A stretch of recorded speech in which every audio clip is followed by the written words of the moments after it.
Good morning. I'm going to continue with the stories from the book How to Stop Worrying and Start Living by Dale Carnegie. This story is called Reading a Book on Sex Prevented My Marriage from Going on the Rocks by B.R.W. I hate to make this story anonymous, but it is so intimate that I could not possibly use my name. However, Dale Carnegie will vouch for the truth of this story. I first told it to him 12 years ago. After leaving college, I got a job with a large industrial organization. And 5 years later, this company sent me across the Pacific to act as one of its representatives in the Far East. A week before leaving America, I married the sweetest and most lovable woman I have ever known. But our honeymoon was a tragic disappointment for both of us, especially for her. By the time we reached Hawaii, she was so disappointed, so heartbroken, that she would have returned to the States had she not been ashamed to face her old friends and admit failure in what can be, and should be, life's most thrilling adventure. We lived together 2 miserable years in the Orient. I was so unhappy that I had sometimes thought of suicide. Then one day I chanced upon a book that changed everything. I have always been a lover of books, and one night while visiting some American friends in the Far East, I was glancing over their well-stocked library when I suddenly saw a book entitled Ideal Marriage by Dr. Van de Velde. The title sounded like a preachy goody-goody document, but out of idle curiosity, I opened it. I saw that it dealt with almost entirely with the sexual side of marriage, and dealt with it frankly and without any touch of vulgarity. If anyone had told me that I ought to read a book on sex, I would have been insulted. Read one? I felt I could write one. But my own marriage was such a bust that I condescended to look this book over anyway. Yep, that's what it says. So I got up the courage to ask my host if I could borrow it. I can truthfully say that reading that book turned out to be one of the most important events of my life. My wife also read it. That book turned a tragic marriage into a happy, blissful companionship. If I had $1 million, I would buy the rights to publish that book and give free copies of it to the countless thousands of bridal couples. I once read that Dr. John B. Watson, the distinguished psychologist, said, "Sex is admittedly the most important subject in life. It is admittedly the thing which causes the most shipwrecks in the happiness of men and women." If Dr. Watson is correct, and I am persuaded that his statements, sweeping as it is almost, if not wholly, true, then why does civilization permit millions of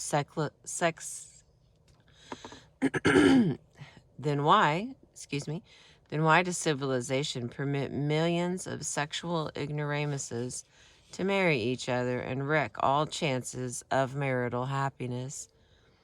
If we want to know what is wrong with marriage, we ought to read a book entitled What is Wrong with Marriage by Dr. G.V. Hamilton and Kenneth McGowan.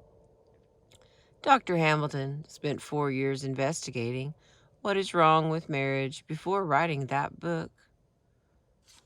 And he says it would take a very reckless psychiatrist to say that most marriage friction doesn't find its sources in sexual maladjustment. At any rate, the frictions which arise from other difficulties would be ignored in many, many cases if the sexual relation itself were satisfactory. I know that statement is true. I know from tragic experience. The book that saved my marriage from shipwreck, Dr. Van de Velde's Ideal Marriage, can be found in most large public libraries.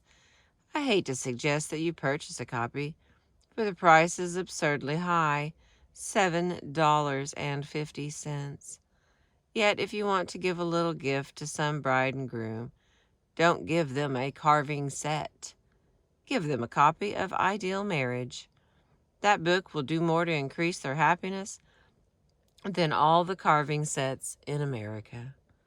If you can't find this book in your local library, you may, if you wish, order one through any bookstore or direct from the publishers, Random House, 457 Madison Avenue, New York City. And then it says, note by Dale Carnegie.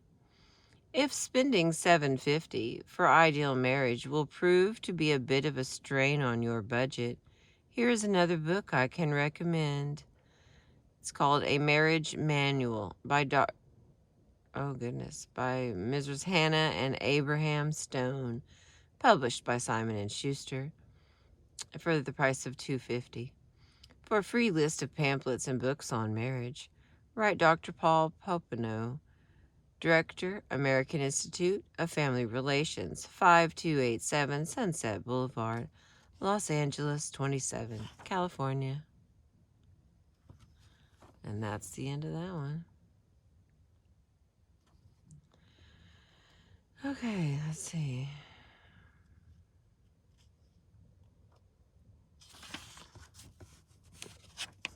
Let's go to the next one.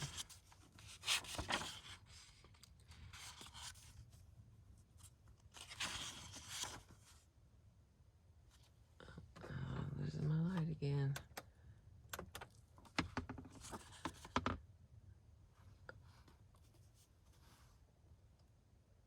Okay, this one says, I Now Look for the Green Light by Joseph M. Cotter, salesman, 1534 Fargo Avenue, Chicago, Illinois. From the time the name of it is I Now Look for the Green Light. From the time I was a small boy, throughout the early stages of young manhood, and during my adult life, I was a professional worrier. My worries were many and varied. Some were real. Most of them were imaginary. Upon rare occasions, I would find myself without anything to worry about. Then I would worry for fear I might be overlooking something. Then 2 years ago, I started out on a new way of living. This required making a self-analysis of my faults and a very few virtues. A, quote, searching and fearless moral inventory, unquote, of myself. They brought out clearly what was causing all this worry. Fact was that I could not live for today alone. I was fretful of yesterday's mistakes and fearful of the future. I was told over and over that today was the tomorrow I had worried about yesterday. But it wouldn't work for me. I was advised to live on a 24-hour program. I was told that today was the only day over which I had any control, and that I should make the most of my opportunities each day. I was told that if I did that, I would be so busy I would have no time to worry about any other day, past or future. The advice was logical, but somehow I found it hard to put these darned ideas to work for me. Then, like a shot from out of the dark, I found the answer. And where do you suppose I found it? On a Northwestern Railroad platform at 7 p.m. on May 31st, 1945. It was an important hour for me. That is why I remember it so clearly. We were taking some friends to the train. They were leaving on the city of Los Angeles, a streamliner, to return from a vacation. War was still on. Crowds were heavy that year. Instead of boarding the train with my wife, I wandered down the tracks toward the front of the train. I stood looking at the big, shiny engine for a minute. Presently, I looked down the track and saw a huge semaphore. Yeah. An amber light was showing. Immediately, this light turned to a bright green. At that moment, the engineer started clanging a bell. I heard the familiar, "All aboard!" And in a matter of seconds, that huge steamliner began to move out of the station on its 2,300-mile trip. My mind started spinning.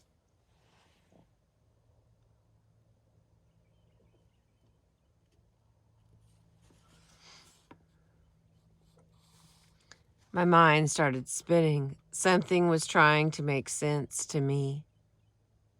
I was experiencing a miracle. Suddenly it dawned on me. That engineer had given me the answer I had been seeking. He was starting out on that long journey with only one green light to go by. If I had been in his place, I would want to see all the green lights for the entire journey. Impossible, of course. Yet that was exactly what I was trying to do with my life. Sitting in the station, going no place, because I was trying too hard to see what was ahead for me. My thoughts kept coming. That engineer didn't worry about trouble that he might encounter miles ahead. There probably would be some delays, some slowdowns. But wasn't that why they had the signal systems? Amber lights, reduce speed and take it easy. Red lights, real danger up ahead, stop. That was what made train travel safe, a good signal system. I asked myself why I didn't have a good signal system for my life. My answer was, oh, I did have one. God had given it to me. He controls it, so it has to be foolproof. I started looking for a green light. Where could I find it? Well, if God created the green lights, why not ask Him? I did just that. And now by praying each morning, I get my green light for that day. I also occasionally get amber lights that slow me down. Sometimes I get red lights that stop me before I crack up. No more worrying for me since that day 2 years ago when I made this discovery. During those 2 years, over 700 green lights have shone for me. And the trip through life is so much easier without the worry of what color the next light will be. No matter what color it may be, I will know what to do.